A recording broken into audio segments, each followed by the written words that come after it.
8वां अध्याय। नरसिंह भगवान का प्रादुर्भाव, हिरण्यकशिपु का वध एवं ब्रह्मादि देवताओं द्वारा भगवान की स्तुति। नारद जी कहते हैं, प्रहलाद जी का प्रवचन सुनकर दैत्य बालकों ने उसी समय से निर्दोष होने के कारण उनकी बात पकड़ ली। गुरुजी की दूषित शिक्षा की ओर उन्होंने ध्यान ही न दिया। जब गुरुजी ने देखा कि उन सभी विद्यार्थियों की बुद्धि एकमात्र भगवान में स्थिर हो रही है, तब वे बहुत घबराए और तुरंत हिरण्यकशिपु के पास जाकर निवेदन किया। अपने पुत्र प्रहलाद की इस असहाय और अप्रिय अनिति को सुनकर क्रोध के मारे उसका शरीर थर थर कांपने लगा। अंत में उसने ये निश्चय किया कि प्रहलाद को अब अपने ही हाथ से मार डालना चाहिए। मन और इंद्रियों को वश में रखने वाले प्रहलाद जी बड़ी नम्रता से हाथ जोड़कर चुपचाप हिरण्यकशिपु के सामने खड़े थे और तिरस्कार के सर्वथा अयोग्य थे। परंतु हिरण्यकशिपु स्वभाव से ही क्रूर था। वो पैर की चोट खाए हुए सांप की तरह फुफकारने लगा। उसने उनकी ओर पाप भरी टेढ़ी नजर से देखा और कठोर वाणी से डांटते हुए कहा, मूर्ख, तू बड़ा उदंड हो गया है। स्वयं तो नीच है ही, अब हमारे कुल के और बालकों को भी फोड़ना चाहता है। तूने बड़ी ढिठाई से मेरी आज्ञा का उल्लंघन किया है। आज ही तुझे यमराज के घर भेजकर इसका फल चखाता हूँ। मैं तनिक सा क्रोध करता हूँ तो तीनों लोक और उनके लोकपाल कांप उठते हैं। फिर मूर्ख, तूने किसके बलबूते पर निडर की तरह मेरी आज्ञा के विरुद्ध काम किया है? प्रहलाद जी ने कहा, दैत्यराज, ब्रह्मा से लेकर तिनके तक सब छोटे बड़े चर अचर जीवों को भगवान ने ही अपने वश में कर रखा है। न केवल मेरे और आपके बल्कि संसार के समस्त बलवानों के बल भी केवल वही है। वे ही महाप्रक्रमी सर्वशक्तिमान प्रभु काल हैं तथा समस्त प्राणियों के इंद्रिय बल, मनोबल, देह बल, धैर्य एवं इंद्रिय भी वही है। वही परमेश्वर अपनी शक्तियों के द्वारा इस विश्व की रचना, रक्षा और संहार करते हैं। वे ही तीनों गुणों के स्वामी हैं। आप अपना यह असुर भाव छोड़ दीजिए। अपने मन को सबके प्रति समान बनाइए। इस संसार में अपने वश में न रहने वाले कुमार्गगामी मन के अतिरिक्त और कोई शत्रु नहीं है। मन में सबके प्रति समता का भाव लाना ही भगवान की सबसे बड़ी पूजा है। जो लोग अपना सर्वस्व लुटाने वाले इन 6 इंद्रिय रूपी डाकुओं पर तो पहले विजय नहीं प्राप्त करते और ऐसा मानने लगते हैं कि हमने 10 दिशाएं जीत ली हैं, वे मूर्ख हैं। हाँ, जिस ज्ञानी एवं जितेंद्रिय महात्मा ने समस्त प्राणियों के प्रति समता भाव प्राप्त कर लिया, उसके अज्ञान से पैदा होने वाले काम क्रोध आदि शत्रु भी मर मिट जाते हैं। फिर बाहर के शत्रु तो रहे ही कैसे? हिरण्यकशिपु ने कहा, रे मंद बुद्धि, तेरे बहकने के भी अब हद हो गई है। ये बात स्पष्ट है कि अब तू मरना चाहता है, क्योंकि जो मरना चाहते हैं वे ही ऐसी बेसिर पैर की बातें बका करते हैं। अभागे, तूने मेरे सिवा जो और किसी को जगत का स्वामी बतलाया है, सो देखूं तो तेरा वो जगदीश्वर कहाँ है? अच्छा, क्या कहा? वो सर्वत्र है तो इस खंबे में क्यों नहीं दिखता? अच्छा, तुझे इस खंबे में भी दिखाई देता है।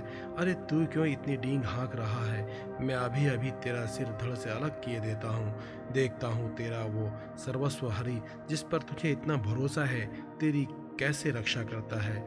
इस प्रकार वो अत्यंत बलवान महादैत्य भगवान के परम प्रेमी प्रहलाद को बार बार झिड़कियाँ देता और सताता रहा। जब क्रोध के मारे वो अपने को रोक न सका, तब हाथ में खड्ग लेकर सिंहासन से कूद पड़ा और बड़े जोर से उस खंबे को एक घूंसा मारा।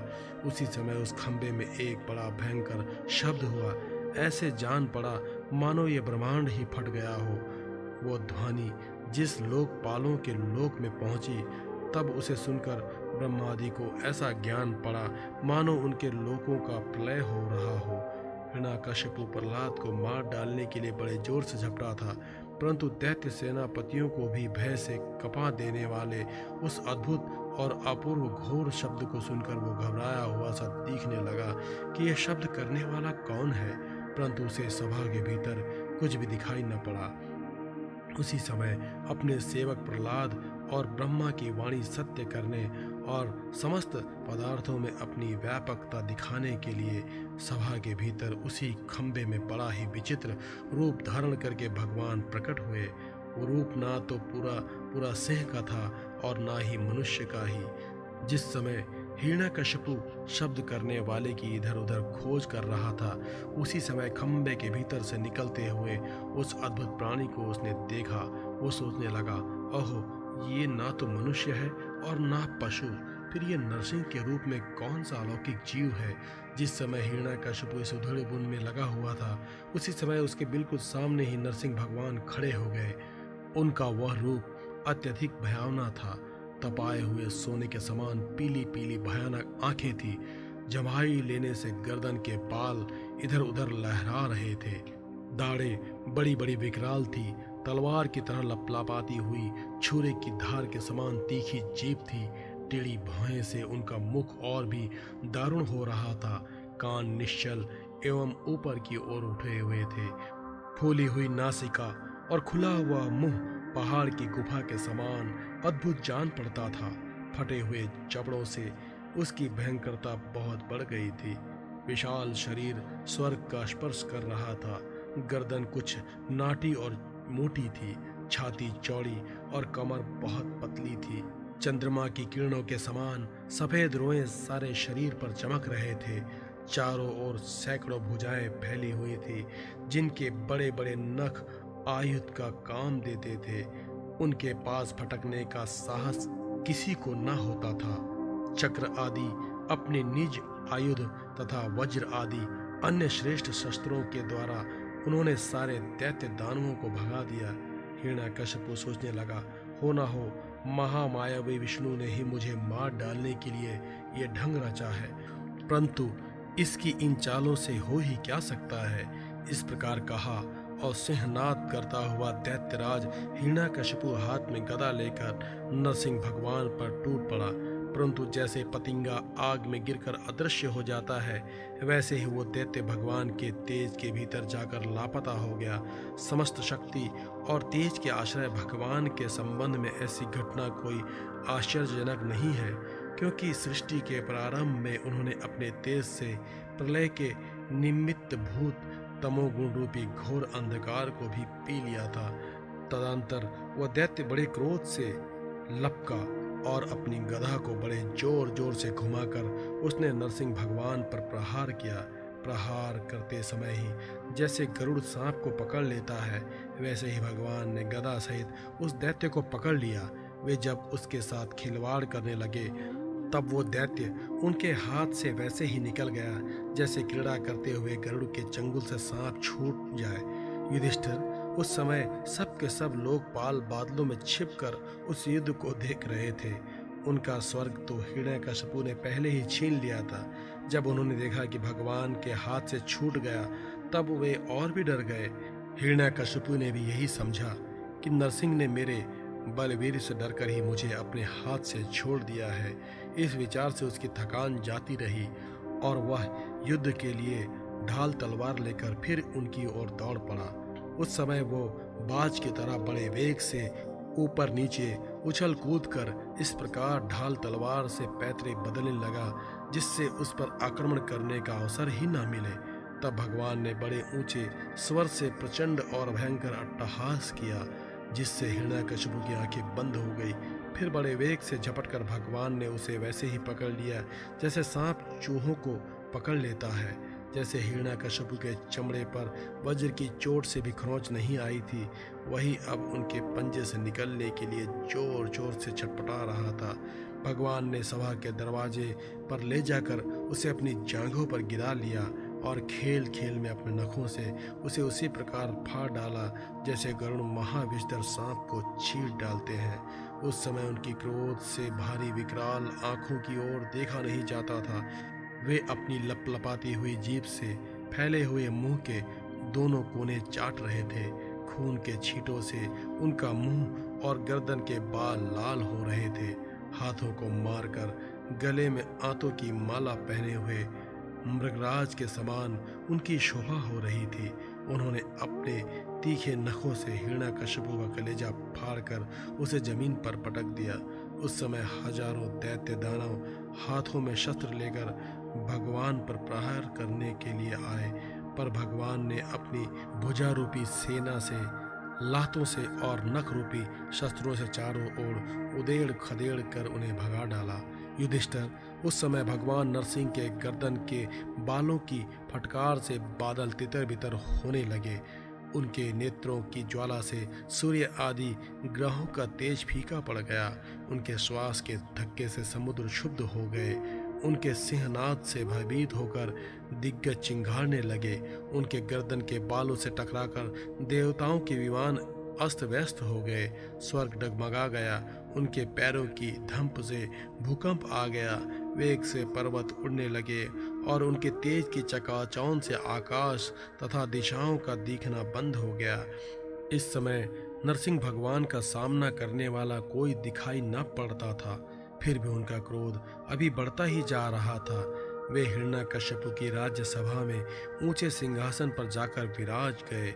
उस समय उनके अत्यंत तेजपूर्ण और क्रोध भरे भयंकर चेहरे को देखकर किसी का भी साहस नहीं हुआ कि उनके पास जाकर उनकी सेवा करे।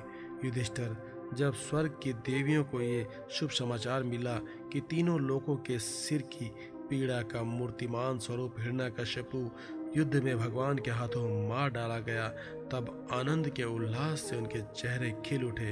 वे बार बार भगवान पर पुष्पों की वर्षा करने लगी। आकाश में विमानों से आए हुए भगवान के दर्शनार्थी देवताओं की भीड़ लग गई। देवताओं के ढोल और नगाड़े बजने लगे, गंधर्व राज गाने लगे, अप्सराएं नाचने लगी। तात इसी समय ब्रह्मा, इंद्र, शंकर आदि देवता, ऋषि, पितर, सिद्ध, विद्याधर, महानाग, मनु, प्रजापति, गंधर्व, अप्सराएं, चारण, यक्ष, किम पुरुष, वेताल, सिद्ध, किन्नर और सुंद कुमुद आदि भगवान के सभी पार्षद उनके पास आए।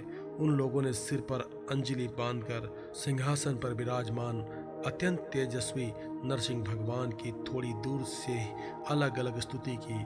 ब्रह्मा जी ने कहा, प्रभु आप अनंत हैं, आपकी शक्ति का कोई पार नहीं पा सकता। आपका पराक्रम विचित्र और कर्म पवित्र है। यद्यपि गुणों के द्वारा आप लीला से ही संपूर्ण विश्व की उत्पत्ति, पालन और प्रलय यथोचित ढंग से करते हैं, फिर भी आप उनसे कोई संबंध नहीं रखते, स्वयं निर्विकार रहते हैं। मैं आपको नमस्कार करता हूँ। श्री रुद्र ने कहा, आपके क्रोध करने का समय तो कल्प के अंत में होता है। यदि इस तुच्छ दैत्य को मारने के लिए ही आपने क्रोध किया है तो वो भी मारा जा चुका। उसका पुत्र आपकी शरण में आया है। भक्त वत्सल प्रभु, आप अपने इस भक्त की रक्षा कीजिए। इंद्र ने कहा, पुरुषोत्तम आपने हमारी रक्षा की। आपने हमारे जो यज्ञ भाग लौटाए हैं वे वास्तव में आपके ही हैं। दैत्यों के आतंक से संकुचित हमारे हृदय को आपने प्रफुल्लित कर दिया, वो भी आपका ही निवास स्थान है। ये जो स्वर्गाधिक राज्य हम लोगों को पुनः प्राप्त हुआ है, ये सब काल का ग्रास है। जो आपके सेवक हैं उनके लिए ये है ही क्या स्वामिन? जिन्हें आपकी सेवा की चाह है वे मुक्ति का भी आदर नहीं करते, फिर अन्य भोगों की तो उन्हें आवश्यकता ही क्या है। ऋषियों ने कहा, पुरुषोत्तम आपने तपस्या के द्वारा ही अपने में लीन हुए जगत की फिर से रचना की थी और कृपा करके उसी आत्म तेज स्वरूप श्रेष्ठ तपस्या का उपदेश आपने हमारे लिए भी किया था। इस दैत्य ने उसी तपस्या का उच्छेद कर दिया था। शरणागत वत्सल, उस तपस्या की रक्षा के लिए अवतार ग्रहण करके आपने हमारे लिए फिर से उसी उपदेश का अनुमोदन किया है। पितरों ने कहा, प्रभु हमारे पुत्र हमारे लिए पिंडदान करते थे, ये उन्हें बलात् छीनकर खा जाया करता था। जब वे पवित्र तीर्थ में या संक्रांति आदि के अवसर पर नैमित्तिक तर्पण करते थे या तिलांजलि देते थे, तब उसे भी ये पी जाता था। आज आपने अपने नखों से इसका पेट फाड़कर वो सब का सब लौटाकर मानो हमें दे दिया। आप समस्त धर्मों के एकमात्र रक्षक हैं। नरसिंहदेव, हम आपको नमस्कार करते हैं। सिद्धियों ने कहा, नरसिंहदेव, इस दृष्टि ने अपने योग और तपस्या के बल से हमारी योग सिद्धि गति छीन ली थी। अपने नखों से आपने इस घमंडी को फाड़ डाला। हम आपके चरणों में विनीत भाव से नमस्कार करते हैं। विद्याधरों ने कहा, ये मूर्ख हिरण्यकशिपु अपने बल और वीरता के घमंड में चूर था। यहाँ तक कि हम लोगों ने विविध धारणाओं से जो विद्या प्राप्त की थी उसे इसने व्यर्थ कर दिया था। आपने यज्ञ में यज्ञ पशु की तरह इसको नष्ट कर दिया। अपनी लीला से नरसिंह बने हुए आपको हम नित्य निरंतर प्रणाम करते हैं। नागाओं ने कहा, इस पापी ने हमारी मणियों और हमारी श्रेष्ठ और सुंदर स्त्रियों को भी छीन लिया था। आज इसकी छाती फाड़कर आपने हमारी पत्नियों को बड़ा आदर दिया है। प्रभु, हम आपको नमस्कार करते हैं। मनुओं ने कहा, देवाधिदेव, हम आपके आज्ञाकारी मनु हैं। इस दैत्य ने हम लोगों की धर्म मर्यादा भंग कर दी थी। आपने उस दुष्ट को मारकर बड़ा उपकार किया। प्रभु, हम आपके सेवक हैं, आज्ञा कीजिए हम आपकी क्या सेवा करें। प्रजापतियों ने कहा, परमेश्वर, आपने हमें प्रजापति बनाया था, परंतु इसके रोक देने से हम प्रजा की सृष्टि नहीं कर पाते थे। आपने इसकी छाती फाड़ डाली और ये जमीन पर सर्वदा के लिए सो गया। सत्यमय मूर्ति धारण करने वाले प्रभु, आपका यह अवतार संसार के कल्याण के लिए है। गंधर्वों ने कहा, प्रभु, हम आपके नाचने वाले, अभिनय करने वाले और संगीत सुनाने वाले सेवक हैं। इस दैत्य ने अपने बल, वीर्य और पराक्रम से हमें अपना गुलाम बना रखा था। इसे आपने इस दशा को पहुंचा दिया।